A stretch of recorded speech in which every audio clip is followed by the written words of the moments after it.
confirma si se escucha bien el audio, por favor, antes de continuar con todo.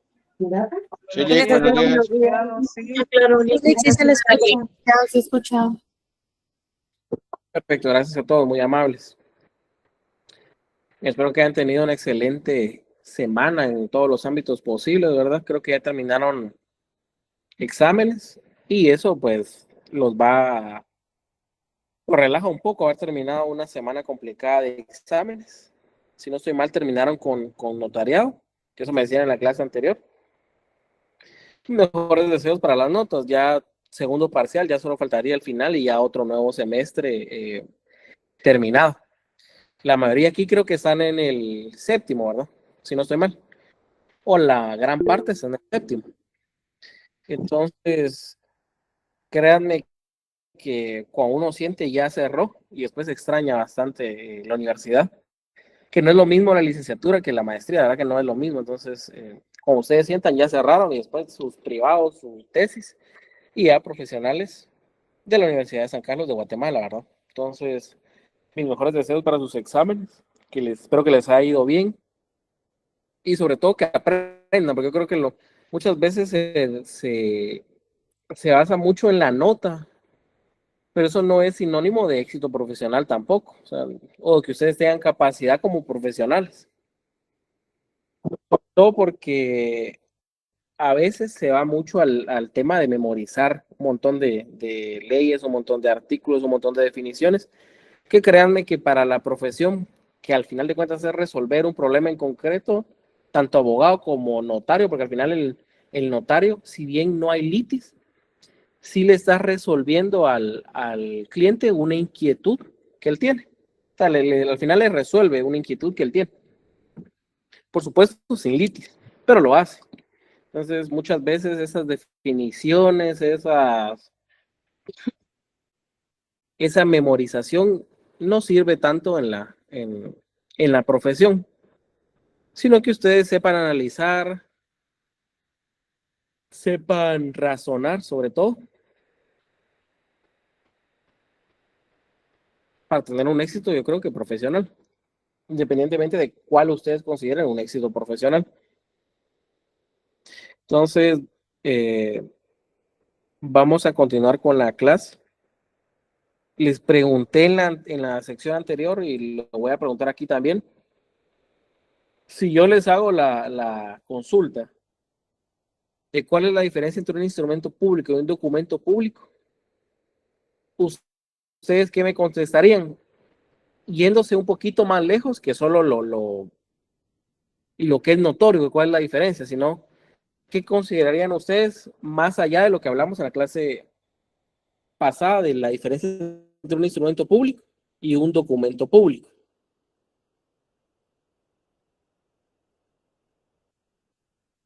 Puede responder cualquier persona, cualquiera puede dar su idea, ustedes no se preocupen de exponer sus ideas, es bueno que en esta carrera tengan y de verdad tienen que tener el valor de hablar.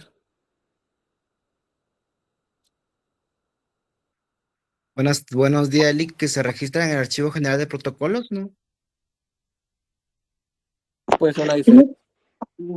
Podría ser que los instrumentos públicos son para gestionar contratos y adquirir obligaciones entre particulares, y en un documento público se podría decir que es un documento que está abierto a cualquier tipo de persona que lo puede ver o lo puede obtener. No sé si estoy bien con la idea. Yo tengo entendido que el instrumento público es el que redacta un notario y le da fe pública. Ahora el documento público puede ser emitido por una institución del Estado, como por ejemplo la municipalidad o un juzgado. Muy bien. Mira, aquí la idea es que ustedes hablen, que se expresen, ¿verdad?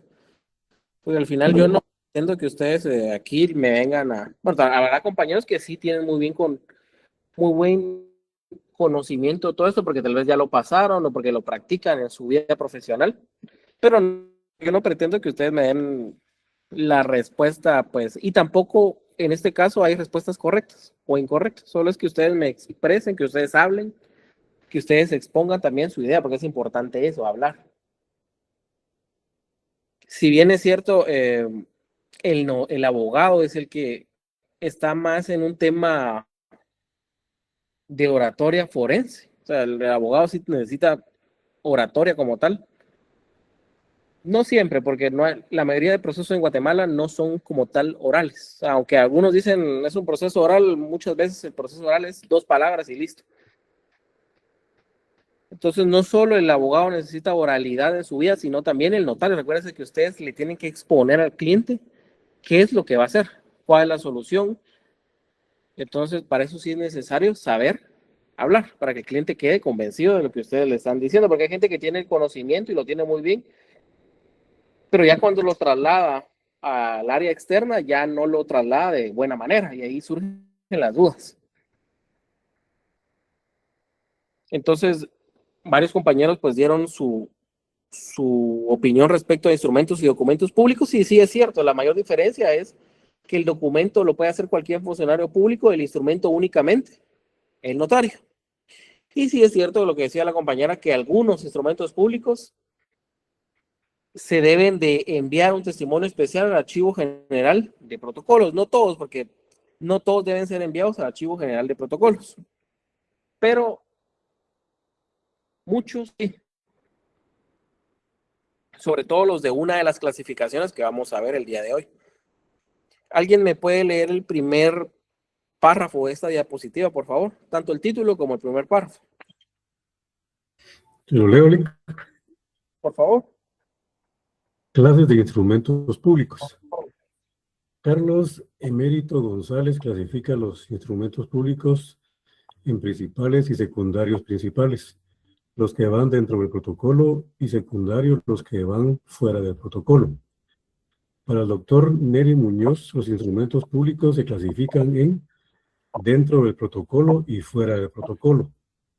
Dentro del protocolo, escrituras públicas, actas de protocolización y razones de legalización de firmas.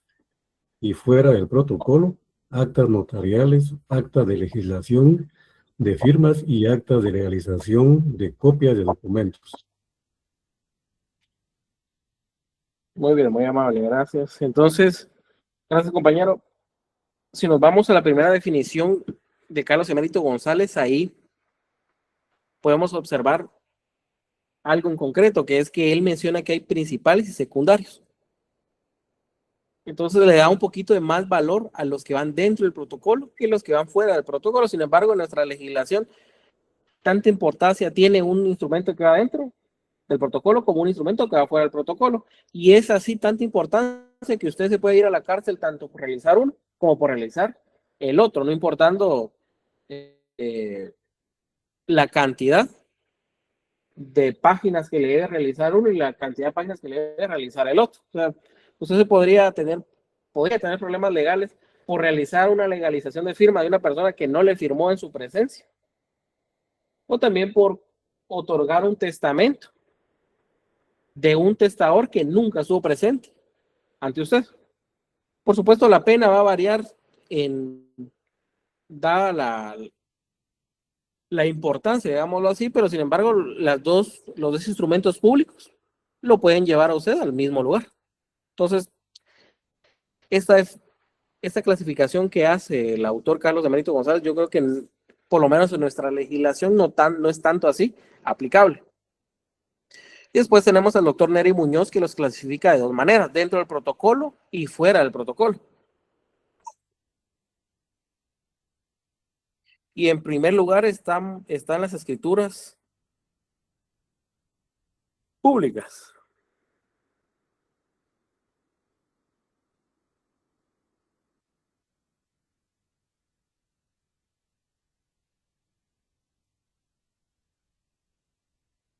¿Se lee ahí bien la presentación?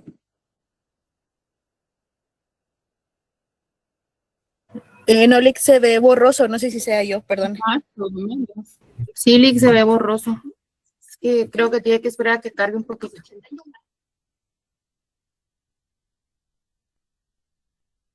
¿Ahí? Sí, ahorita ya se ve más claro. Ya está bien.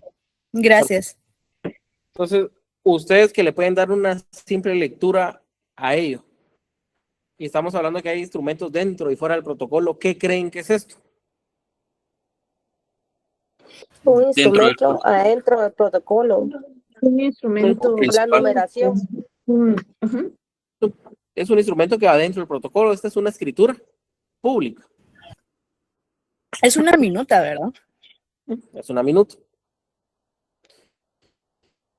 De una escritura pública. ¿Por qué creen? ¿Qué fue lo que los hizo a ustedes darse cuenta que va dentro del protocolo? Por la Que va numeración. numerado. numerado. Está redactado.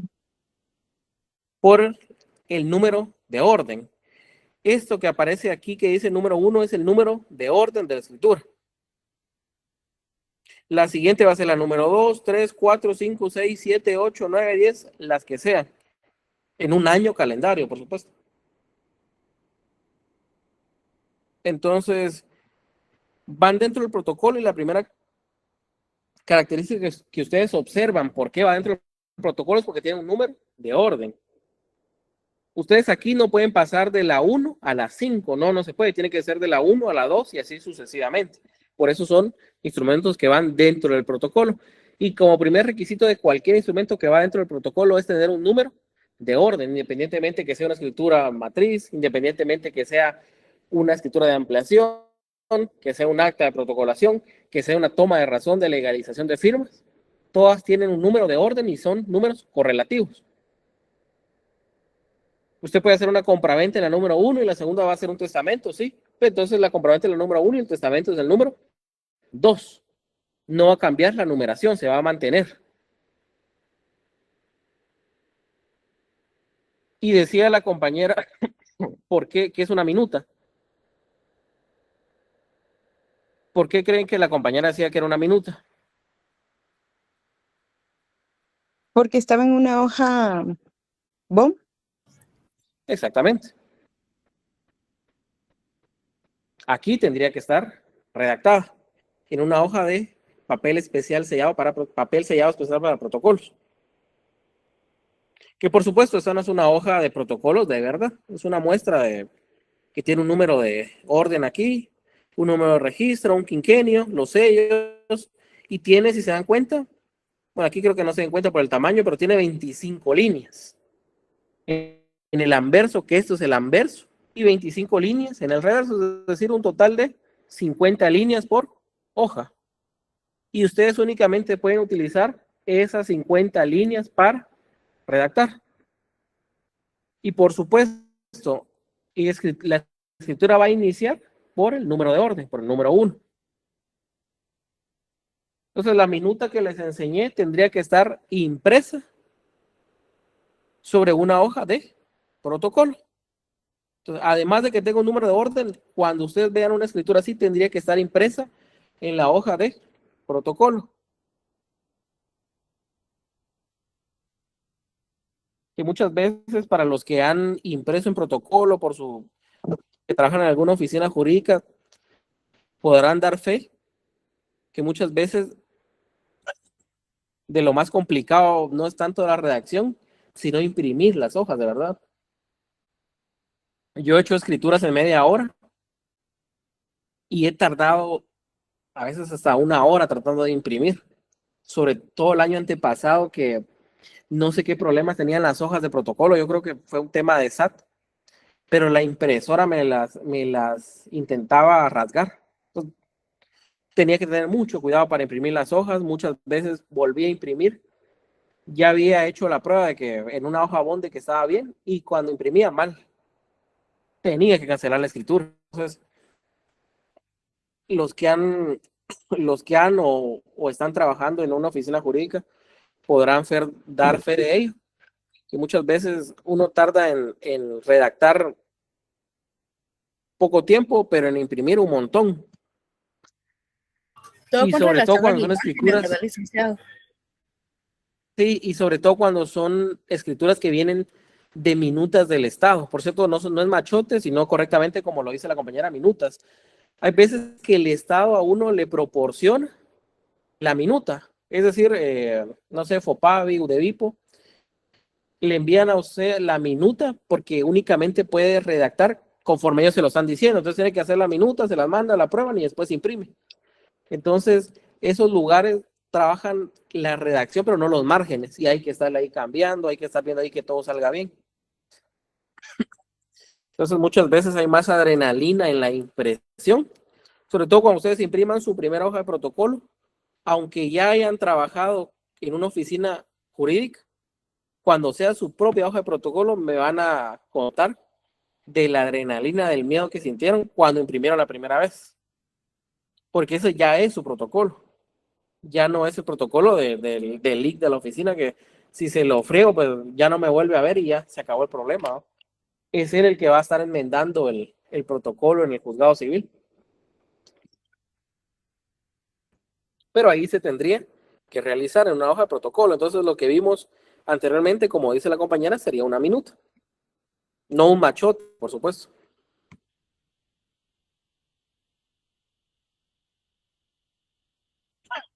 Ejemplos que ustedes me puedan dar de escrituras públicas, que ustedes conozcan.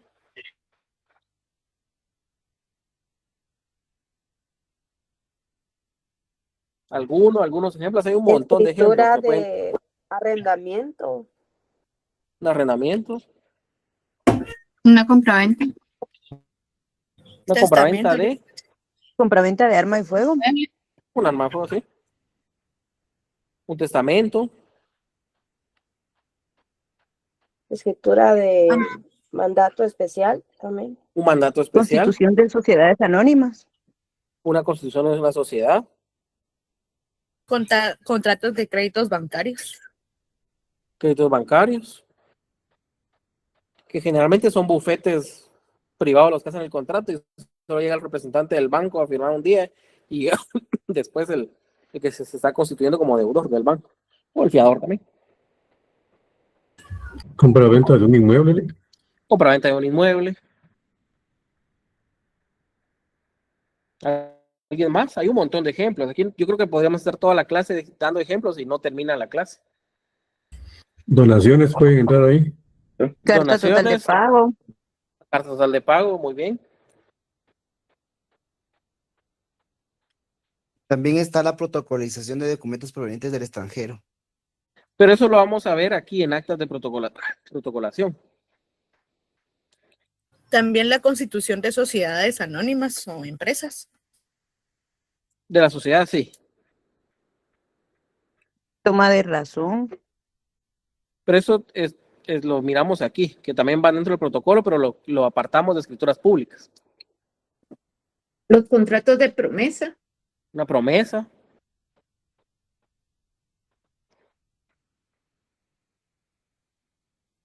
¿Alguien más?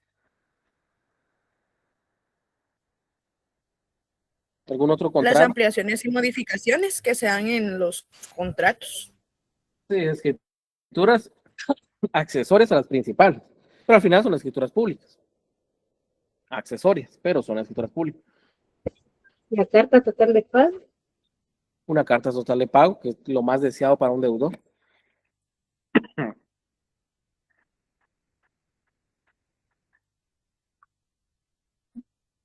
¿Alguien más?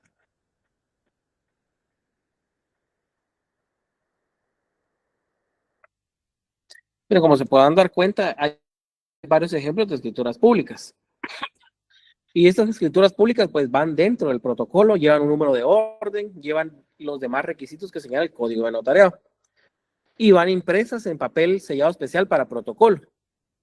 Entonces, esas van dentro del protocolo. Actas de protocolación, como bien decía el compañero, aquellos documentos que vienen del extranjero. Que por supuesto eso lo voy a explicar individualmente, cada uno de estos que estoy diciendo ahorita.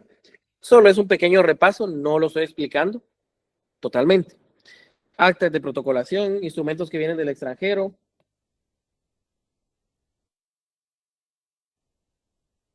La gente que otorga un mandato en Estados Unidos, en cualquier otro país, y ese documento pues se otorga en papel bond. Y cuando viene a Guatemala hay que ingresarlo en el protocolo para que eso tenga validez. Incluso un certificado de nacimiento, ustedes tienen un hijo en otro país y quieren inscribirlo en la República, lo que tienen que hacer es traer el certificado de nacimiento.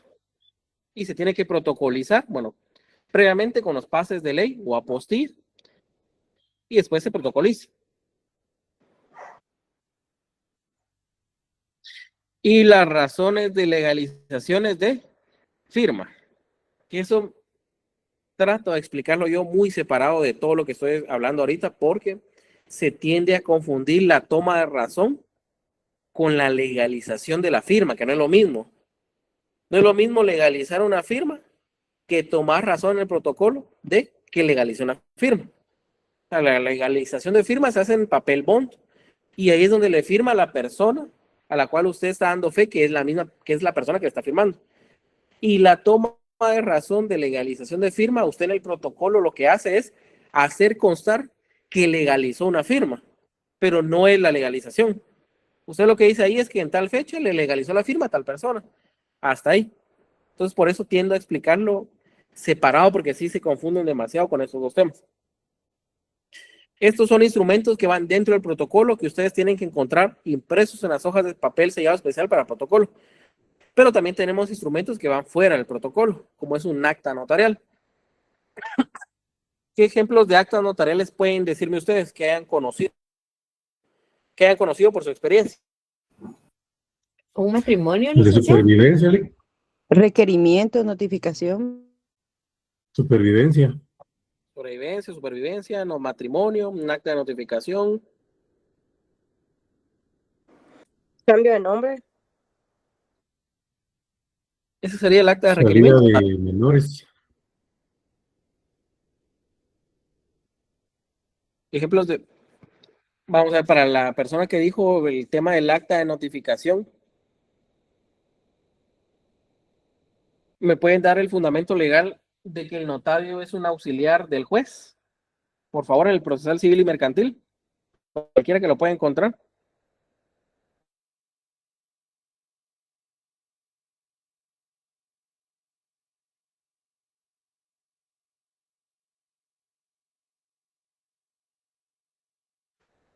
En los primeros artículos lo van a, bueno, en los primeros 50 artículos lo van a encontrar, donde habla que el notario es un auxiliar del juez, que es donde nace esto del acta notarial de notificación.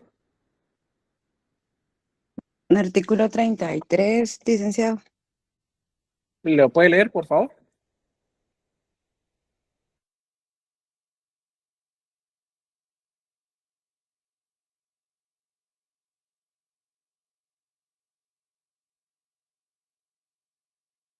Sí, licenciado. Ahorita lo leo.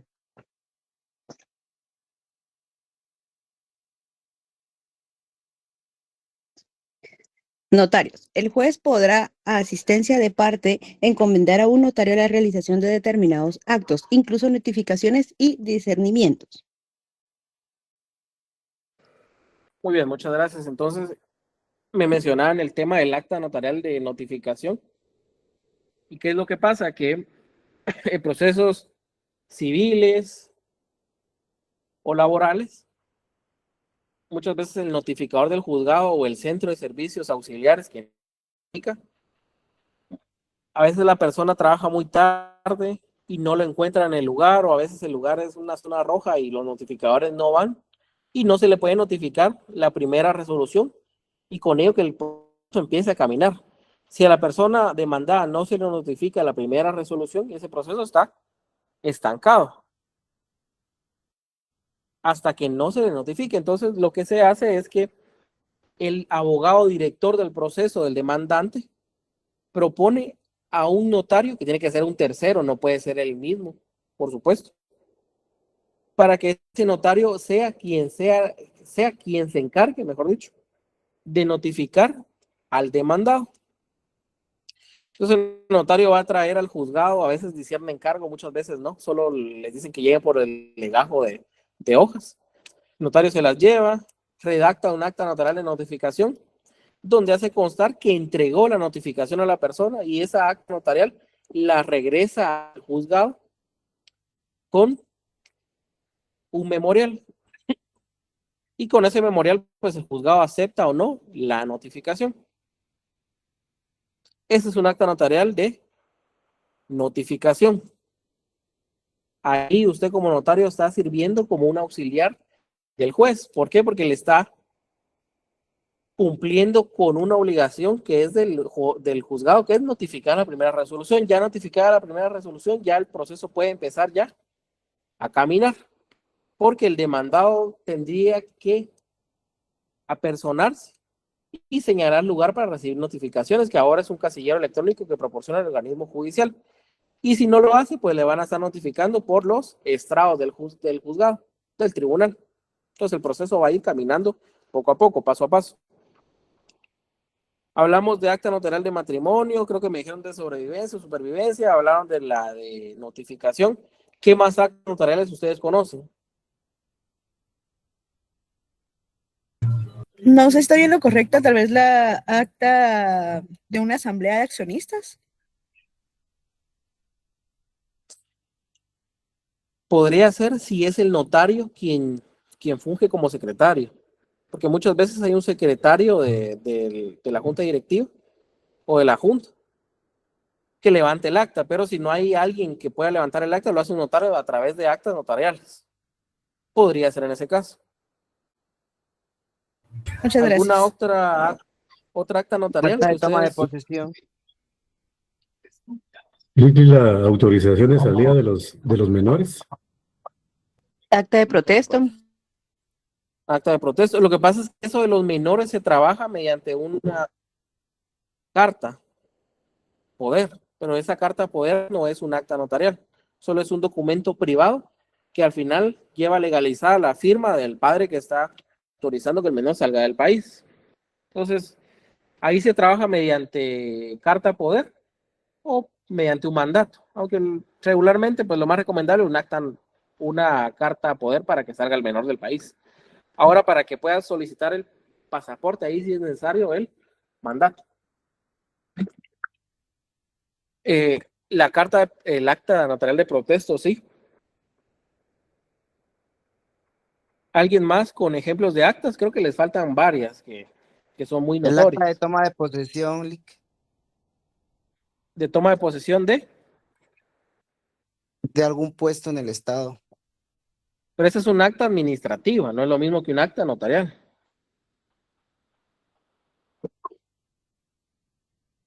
O sea, eso regularmente lo va a levantar el acta el gerencia de recursos humanos. O en el caso del ejecutivo, pues generalmente lo hace la Secretaría General de la Presidencia.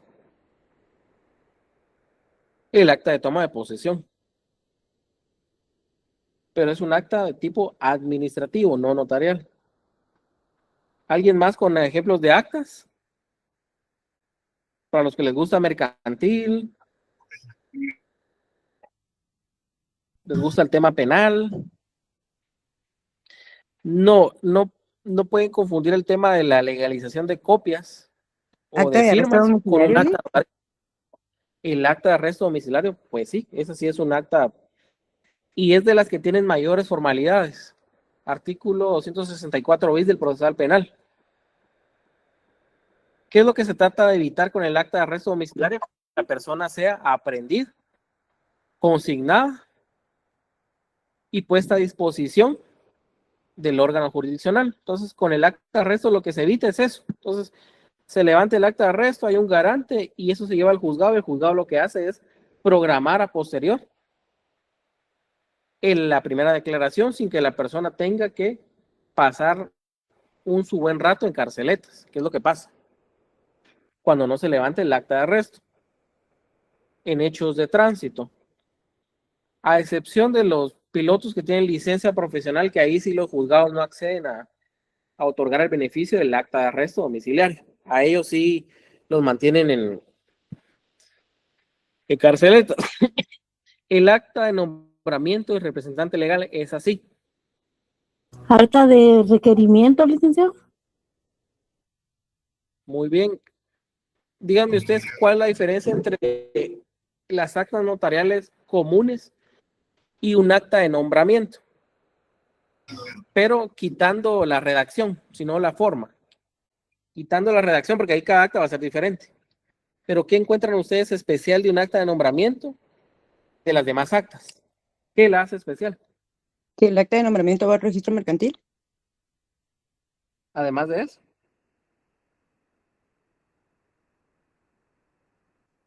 el timbre de 100 quetzales que se le pone, licenciado.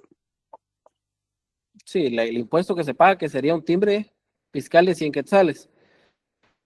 Si bien es cierto, el impuesto se está pagando no por el acta como tal, sino por el nombramiento. Pero va a pagar esos 100 quetzales en timbre fiscal. Y como dice la compañera, después va al registro mercantil, el registro inscribe y razona ya el nombramiento. Pero también recuérdense que no solo hay nombramientos de sociedades mercantiles, también hay sociedades civiles.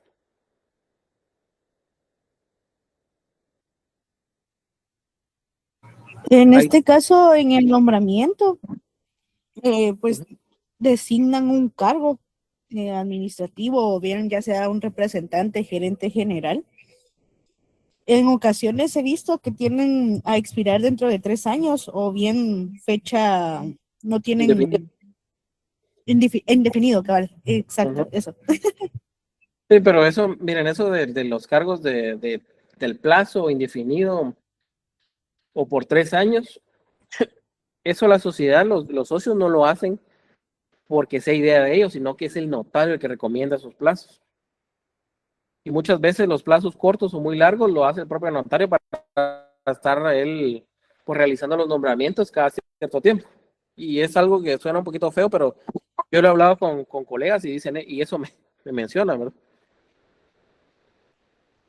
Y también por la seguridad de que no dejarlos indefinidos.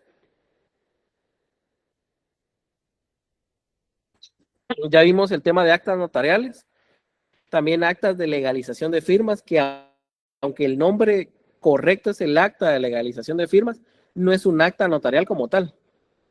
No lleva hora de inicio, no lleva hora de finalización. Y generalmente, y no va a necesitar tampoco datos generales de las personas.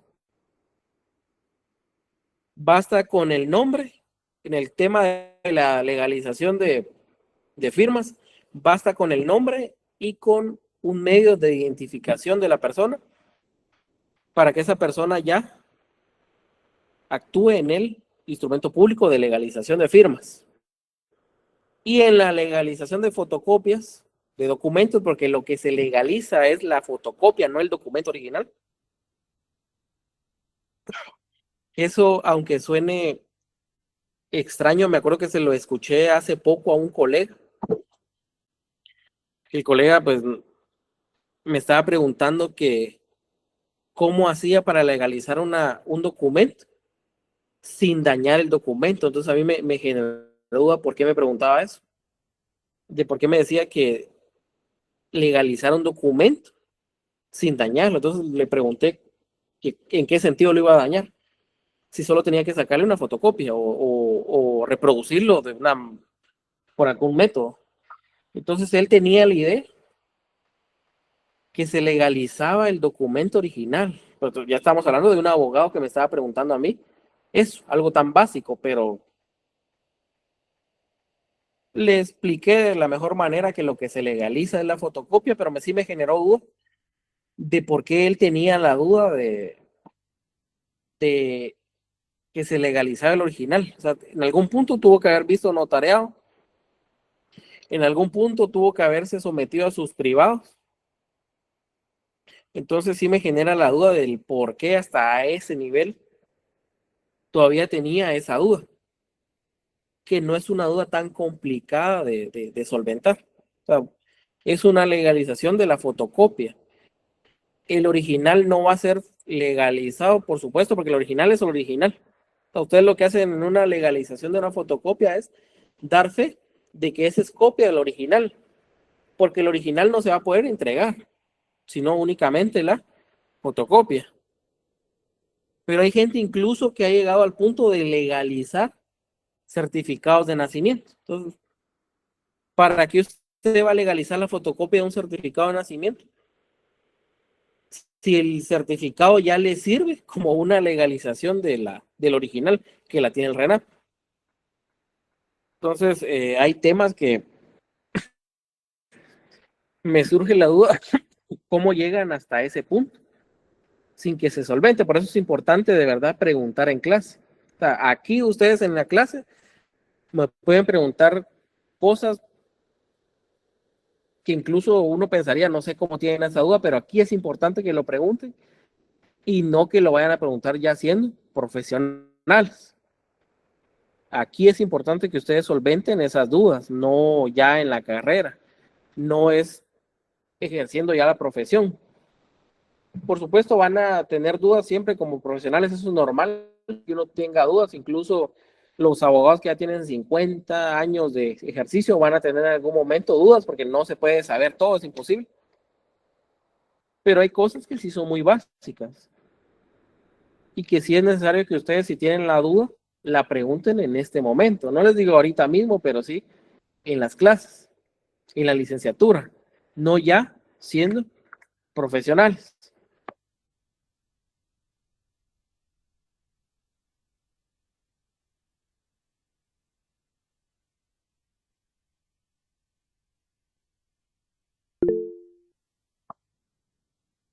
La compañera Rosy Vivar, por favor.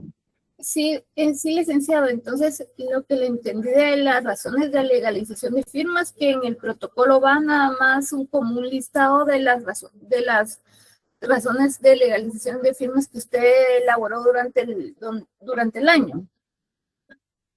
¿Es correcto? Bueno, no el listado, sino que por cada legalización de firmas usted toma razón. O sea, no sería un listado, sino si hoy si hoy legalizó una firma, en el protocolo tendría que ir a tomar razón de esa firma que legalizó.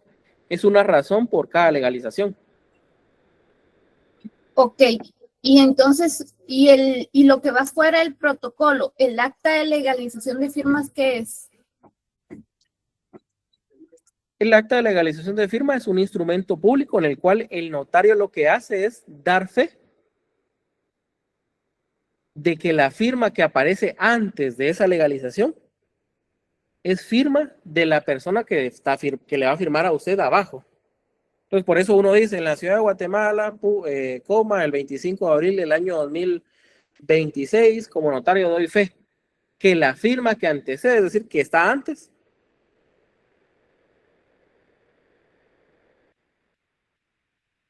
solo disculpen, solo voy a arreglar algo acá. Ahí está. Que la firma que antecede es auténtica por haber sido puesta el día de hoy en mi presencia por, en este caso, su nombre, ¿verdad? Quien es persona de mi anterior conocimiento o quien se identifica con el documento personal de identificación. El signatario, en este caso usted, la signataria vuelve a firmar la presente legalización de firmas. Y usted firmó arriba y firmó abajo y da fe. Y yo después le coloco ante mí y ya autorizo el instrumento público que sería la legalización. Entonces, en el acta de legalización de firmas o en la auténtica de firmas, como ustedes le quieran decir, que el nombre correcto es acta de legalización de firmas, uno lo que hace es dar fe de que la firma que está arriba es de la persona que me está firmando abajo. Al final eso es. Pero en la toma de razón, lo que se hace es solo apuntar o anotar que legalizó dicha firma. No sé si me doy a entender. Sí, licenciado, sí le entendí perfectamente.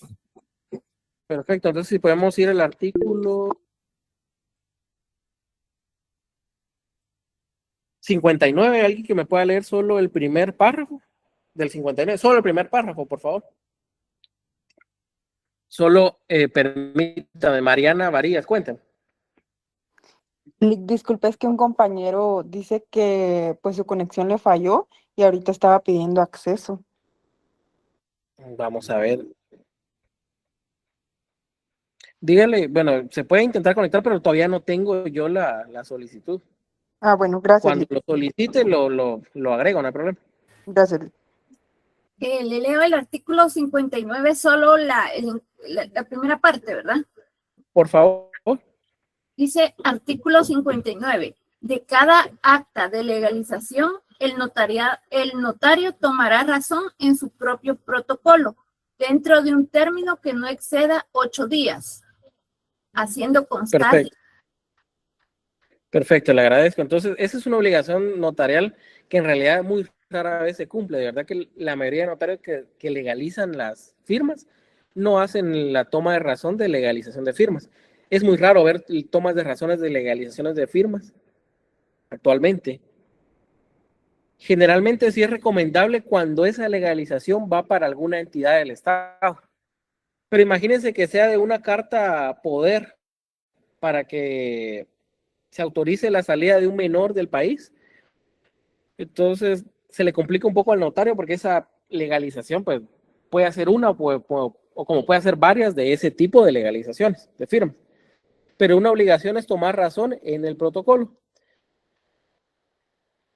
Y a muchos los confunde el numeral 3 de ese mismo artículo porque habla del valor y número de quinquenios de hoja de papel sellado, pero ese papel sellado que habla este artículo no es el protocolo, es papel sellado que se utilizaba antes en vez del papel bond.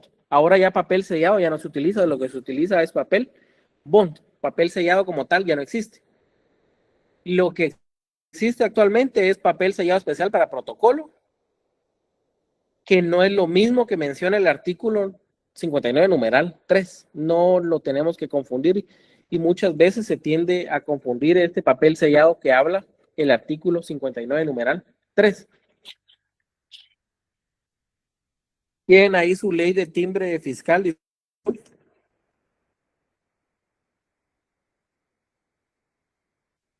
Sí. ¿Alguien me puede leer el artículo 33 numeral 10 de ese artículo? De esa ley de timbre fiscal. Artículo 3, numeral 10.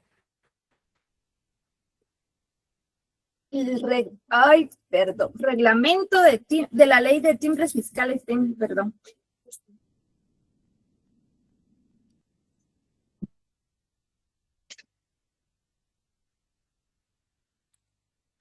Artículo 33, numeral 10.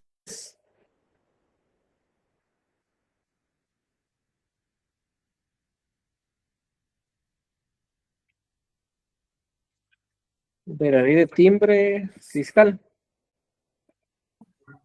Bueno, el nombre correcto es ley de timbre fiscales y de papel sellado especial para protocolos.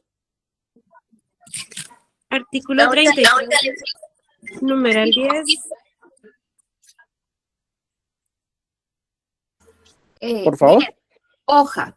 Se refiere a hoja de papel tipo bond, tamaño carta u oficio, en cualquier actuación, con un uso máximo de 25 o 50 renglones o líneas de cada lado, según se utilice uno o ambos lados de la hoja, con su margen izquierdo mínimo de 40 milímetros.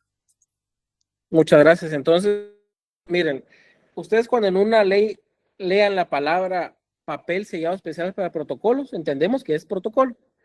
Pero cuando ustedes lean que dice la ley que las actuaciones se harán en papel sellado, ahí de lo que se está hablando es de una hoja bond, porque ya no existe el papel sellado como tal. Ya no existe un papel sellado especial. Lo que existe ahora es que esas actuaciones se hacen en papel bond. Entonces, cuando ustedes lean la palabra papel sellado, es una hoja de papel bond. No existe como tal papel sellado. Ahora, si lo que leen es papel sellado especial para protocolos, ahí sí existe el papel y es papel de protocolo. Miren, les voy a... No sé si todos ya están en Classroom, los que no, pues creo que en el grupo de WhatsApp está el link para poderse unir. Porque hoy les voy a dejar un ejercicio en clase, por favor. Me voy a mantener conectado al igual que ustedes. Las personas que para subir el trabajo se tuvieron que haber desconectado, yo les voy a permitir después el acceso para continuar con la clase. La tarea que tendrán que hacer es la siguiente. Tendrán que encontrar 5 escrituras públicas. Ejemplo, solo tienen que copiar el ejemplo, no me tienen que copiar redactar nada. 5 ejemplos de escrituras públicas y el impuesto que pagan con su fundamento legal. Y 5 ejemplos de actas notariales con el impuesto que pagan con su fundamento legal. Eso lo tienen que hacer a mano, escanean y lo suben a Classroom.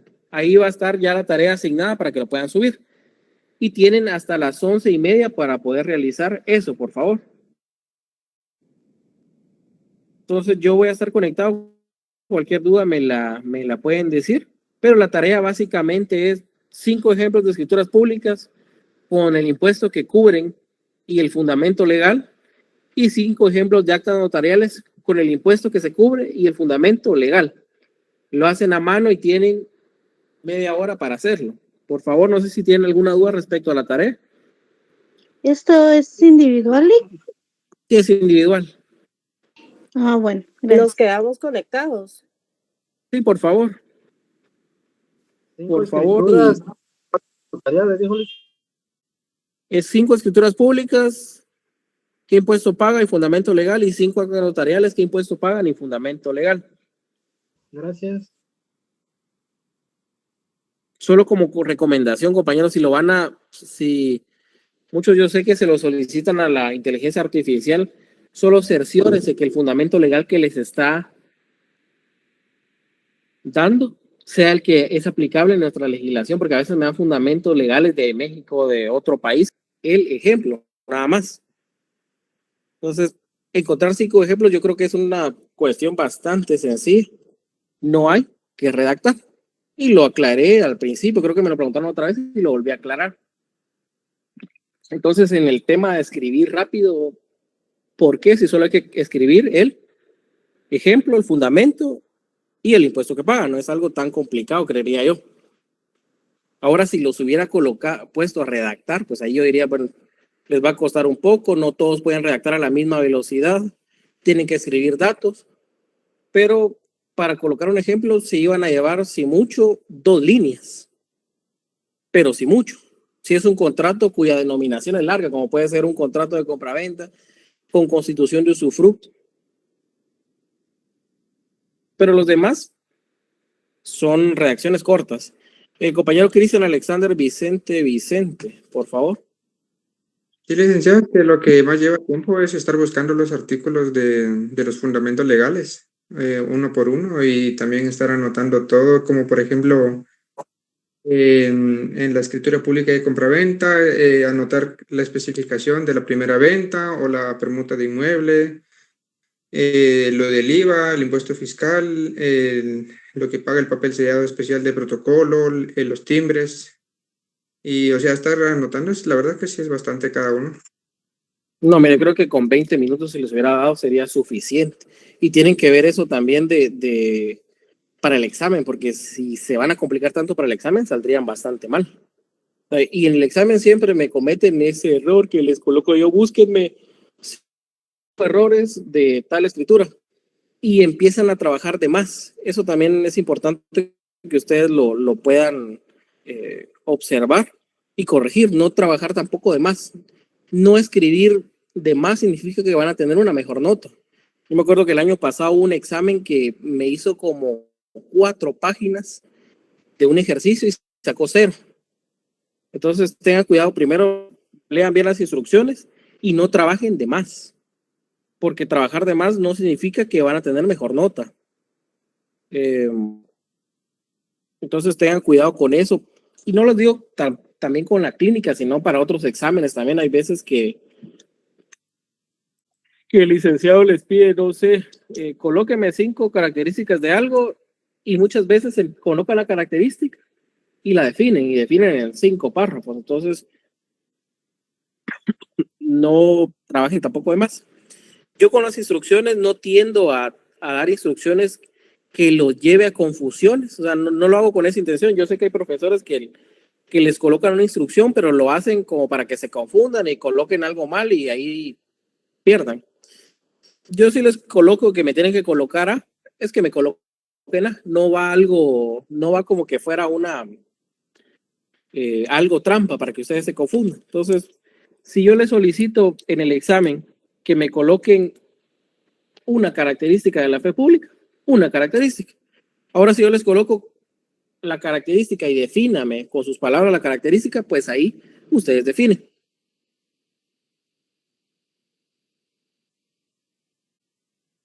Vamos a continuar con la clase. ¿Alguien me puede leer esta diapositiva, por favor? Si me hacen el Se lo leo yo, favor de licenciado. leerme, por favor. Fines del instrumento público. Fernández Casado manifiesta que los fines principales que lleva el instrumento público son: A. Perpetuar los hechos y las manifestaciones de voluntad, y B. Servir de prueba en juicio y fuera de él. Valor jurídico del instrumento público. El instrumento público tiene valor formal y valor probatorio. Valor formal cuando se refiere a su forma externa o el cumplimiento de formalidades esenciales y no esenciales que el código regula, y valor probatorio en cuanto al negocio que contiene internamente el instrumento.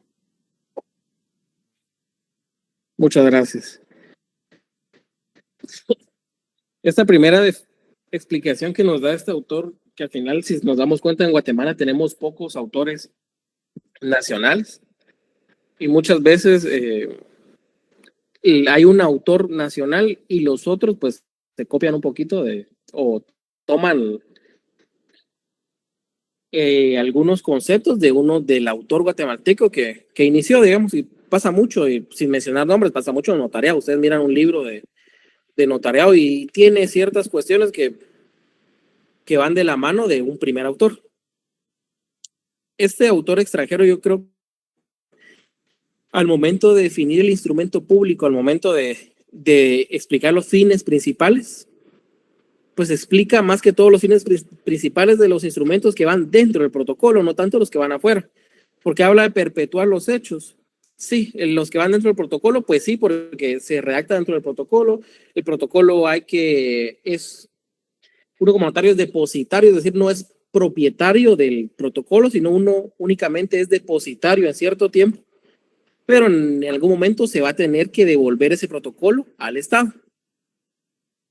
Y además expide testimonios especiales de cada escritura, de cada instrumento que autorice que va dentro del protocolo. Entonces, ahí sí, un instrumento que va dentro del protocolo va a perpetuar los hechos y las manifestaciones de voluntad. Pero díganme ustedes un acta notarial que le redactan a alguien, que se le entregan al cliente, el cliente sale de su oficina caminando, está lloviendo, se le cae el acta notarial, la moja, no va a perpetuar hechos en el tiempo, no como lo realiza los instrumentos públicos que van dentro del protocolo. Y también habla de que más adelante del valor jurídico del instrumento público, un valor formal y un valor probatorio. ¿Alguien me puede leer el artículo 186 del Procesal Civil y Mercantil, por favor?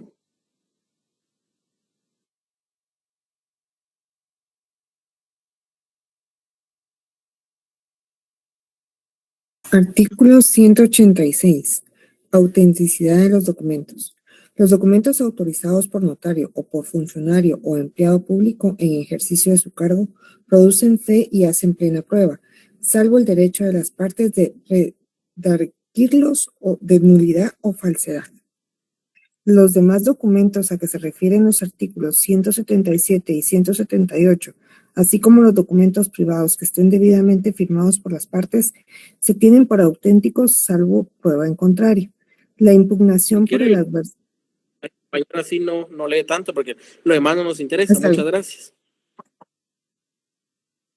¿Alguien de aquí había escuchado mencionar en alguna clase el 186 del Procesal Civil y Mercantil? Sí, no, los que ponen atención en las clases. O sea, el 186, yo decía en la anterior clase que teníamos un profesor de notariado que desde el primer día lo mencionaba. Clase que llegaba mencionaba el 186. Lo mencionaba varias veces en la clase, 186, 186, 186. Y uno, cuando está estudiando la carrera, no entiende por qué es tan importante este 186 del Procesal Civil y Mercantil. Pero incluso si a usted le gusta el área penal y se va a dedicar ya sea a defensor o a fiscal, es importante el manejo de dicho artículo 186. En el área laboral, por supuesto que es importante. Civil, por supuesto. Administrativa, mercantil. Es sumamente importante ese 186. Porque recuérdense que al menos en civil la obligación de la carga de la prueba recae sobre el que está firmando eso. En laboral, pues, casi siempre o casi toda la carga de la prueba se invierte. Ahí el que tiene que probar la mayor parte de las afirmaciones es el patrono, salvo excepciones que sí el trabajador está obligado a demostrar. En derecho penal, pues es el Ministerio Público el que está obligado en destruir la presunción de inocencia del sindicado, procesado, acusado, quien el nombre que tenga en ese momento procesal. Pero una forma de demostrar lo que uno afirma es a través de los documentos. Y los únicos documentos que el juez tiene que darle valor como tal, sin llegar a dudar del contenido del documento, son los documentos públicos. Y esos documentos públicos también incluye el instrumento público, que es el que autoriza el notario. Entonces el notario también tiene esa capacidad de producir prueba.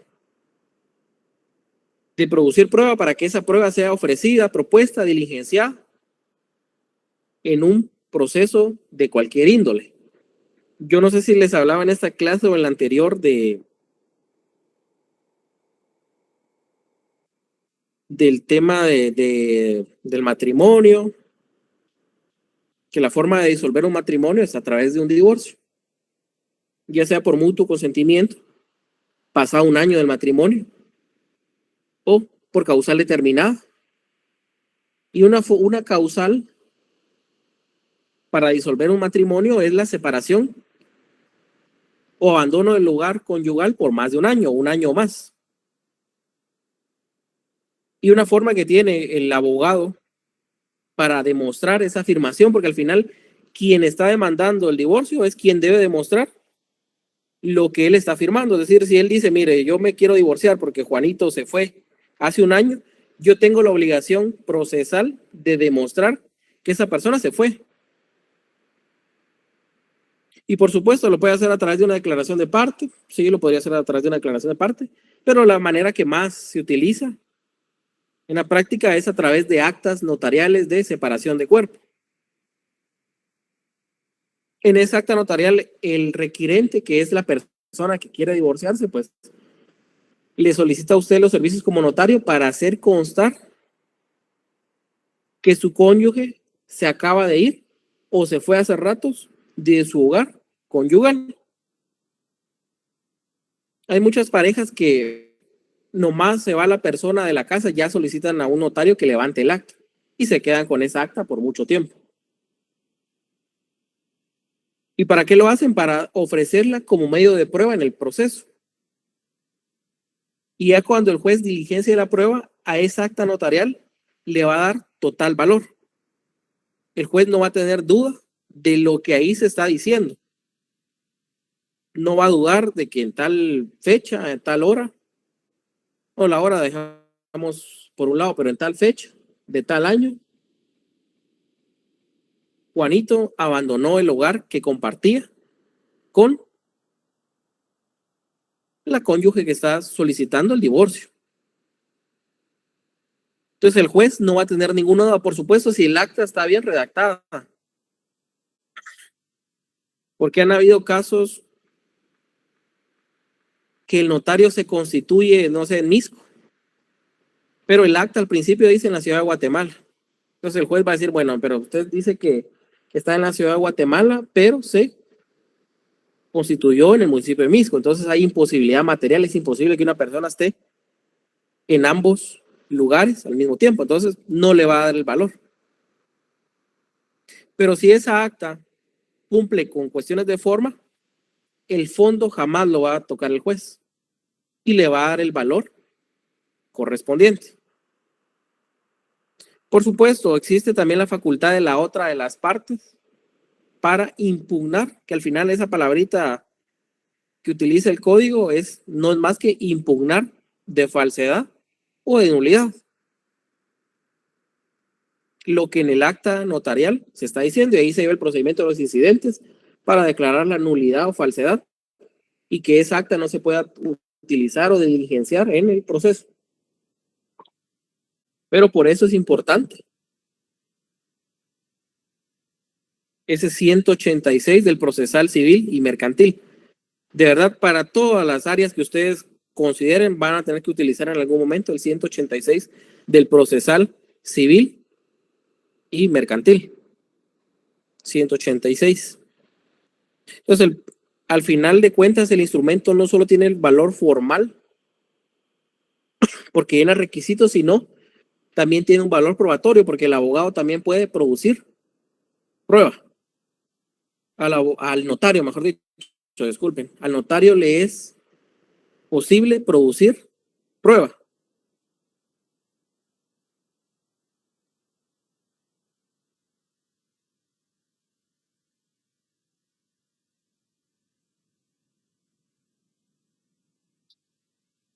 ¿Alguien me puede leer la parte de la nulidad? Únicamente donde dice nulidad y para abajo, por favor. Nulidad. Ineficiencia en un acto jurídico como consecuencia de carecer de las condiciones necesarias para su validez, sean ellas de fondo o de forma. La nulidad puede ser de fondo o de forma. La primera se produce cuando aquel es ineficaz porque el acto o contrato que contiene está afectado por un vicio que lo invalida. Artículo 1301 del Código Civil. La de forma o instrumental es la que más interesa al derecho notarial porque afecta directamente al instrumento público. Muy amable, gracias. Les voy a hacer la misma, para que todos vean en el mismo sentido, les voy a hacer la misma pregunta que les hice en la clase anterior, en la sección anterior. ¿Quiénes de aquí están casados? Pueden levantar la mano virtual para saber quiénes están casados.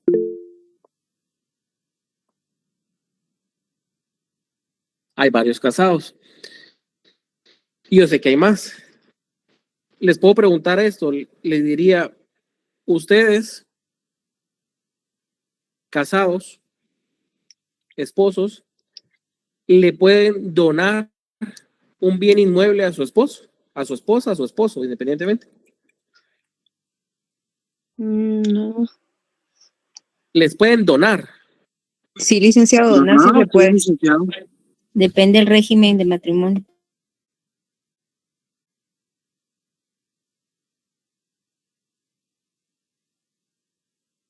No, la cuestión que menciona la compañera está interesante, la verdad.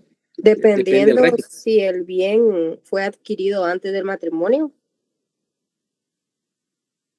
Pero recuérdense que el régimen del matrimonio aplica y es aplicable cuando se va a liquidar ese patrimonio. Sí, en casos de divorcio. En caso de divorcio, ahí es aplicable, pero en el momento que todo está bien, que todo es miel sobre hojuelas, pues hagamos de cuenta que no es aplicable. Ustedes le podrían donar una propiedad a su nombre a su esposo o a su esposa. Donar sí se puede, licenciado. Vender es lo que no se podría. Vender no se puede. Es una norma prohibitiva expresa. Entre cónyuges no es permitido la compraventa. Pero la donación sí. Porque la compraventa es un tema, digámoslo así, mercantil. Aunque estamos en civil, pero sí es un tema más mercantil, hay una ganancia. En cambio, la donación no hay una ganancia como tal. Es una acción de liberalidad.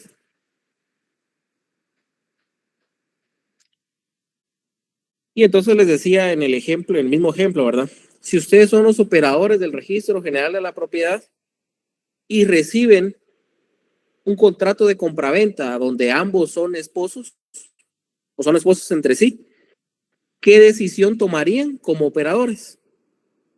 ¿Qué harían? Rechazar.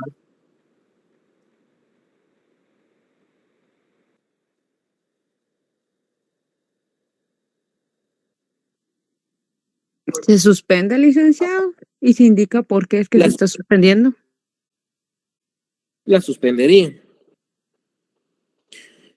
Pero si se dan cuenta, puede ser que la escritura como tal esté bien redactada. O sea, tenga número de orden, tenga lugar y fecha, estén las generales de ambos comparecientes, declaró usted que ambos están en el goce de sus derechos civiles, redactó las cláusulas. En la primera cláusula le colocó que la cónyuge mujer pues es propietaria de un bien inmueble registrado en tal número de finca, folio, libro, tal departamento. En la segunda cláusula le colocó que por el precio de tanto vende a su esposo o al señor tal. Y después habría una cláusula de advertencias donde dice que la vendedora le manifiesta expresamente por advertencia del notario que sobre el bien no hay ningún gravamen o limitación que puedan afectar los derechos del comprador. Y después la aceptación del contrato. Si ustedes se dan cuenta, el contrato no tiene ningún problema. Ninguno. ¿Alguien me puede leer el artículo 1792 del Código Civil, por favor? 1792.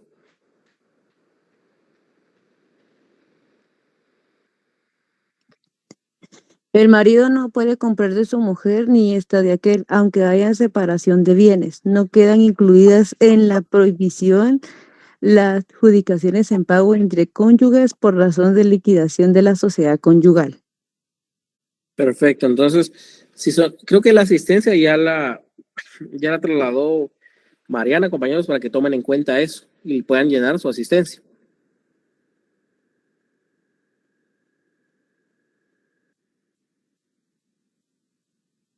Entonces, al final ustedes como operadores suspenderían la escritura, no tanto por la forma, porque la redacción está bien. Lo que haría que no pudiera continuar el trámite de esa inscripción sería el fondo. Pero si se dan cuenta, eso no afectó en nada la redacción del notario.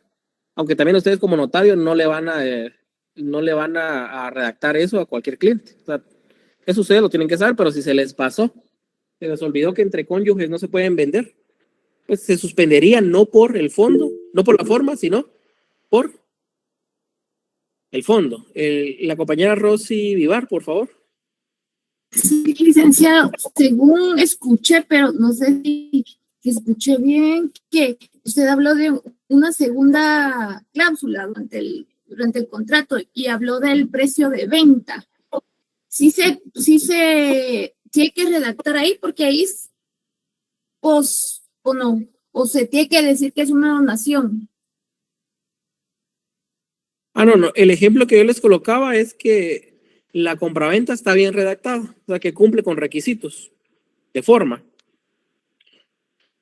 Hay cláusulas escriturarias, hay lugar y fechas, están las generales de los dos contratantes, pero lo que no se cumple es el fondo. Entonces, solo era un ejemplo para ejemplificarles, valga la redundancia, de la nulidad de fondo y de forma. Pero lo que nos compete a nosotros como notarios es la forma, por lo menos en esta clase, la forma, no el fondo. Porque otro ejemplo del fondo podría ser, hay una compraventa, pero lo que usted está vendiendo son temas arqueológicos. O sea, pues hizo una compraventa y lo que está vendiendo es algún tema arqueológico. O sea, es prohibitivo totalmente vender eso, porque es del Estado. Entonces ahí la redacción podría estar bien, pero el fondo no. Entonces lo que nos compete a nosotros como notarios es observar el tema de la nulidad de forma. Por supuesto, usted como conocedor del derecho no le va a redactar a alguien algo que vaya a ser nulo de pleno derecho, ya sea absoluto o relativo. Entonces, nos quedamos ahí el día de hoy, compañeros, que tengan un excelente fin de semana. Y ahí vamos a seguir viendo lo de la tarea que no